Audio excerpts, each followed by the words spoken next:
Take a look at what happened.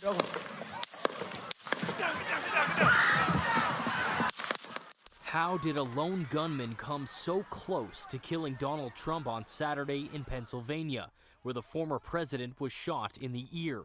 Multiple investigations have now been launched into what's being called an attack on democracy. There's no place in America for this kind of violence, for any violence ever. Period. No exceptions. Just hours before shots were fired at Trump's rally in Butler, Pennsylvania, we've now learned that the 20-year-old gunman purchased 50 rounds of ammunition at a local gun store.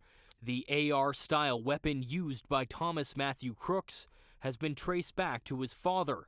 Crooks was killed by Secret Service snipers within moments of opening fire. FBI agents seen entering the shooter's home as investigators work to determine a motive behind the attack that left one man dead and two others critically wounded. Former classmates of Crooks describe him as quiet. He was just very, very bland. Didn't show no facial expressions. Just very to himself. A search of the shooter's vehicle revealed possible explosives in the trunk. Crooks also belonged to a local sportsman club that had a 200-yard rifle range. He's going down! Witnesses at the rally say they saw Crooks before shots were fired and tried to alert law enforcement. My wife ran up to law enforcement, was trying to tell them, where he was, but they couldn't seem to see him because they weren't in the right spot to see him on the roof.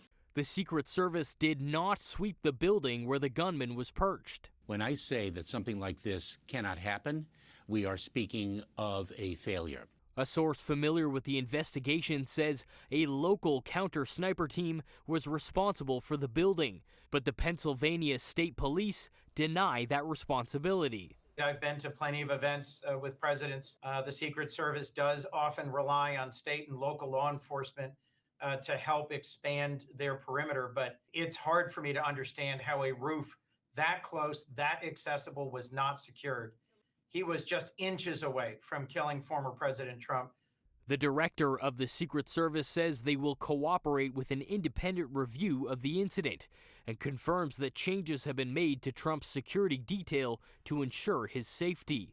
Brandon Choghri, City News.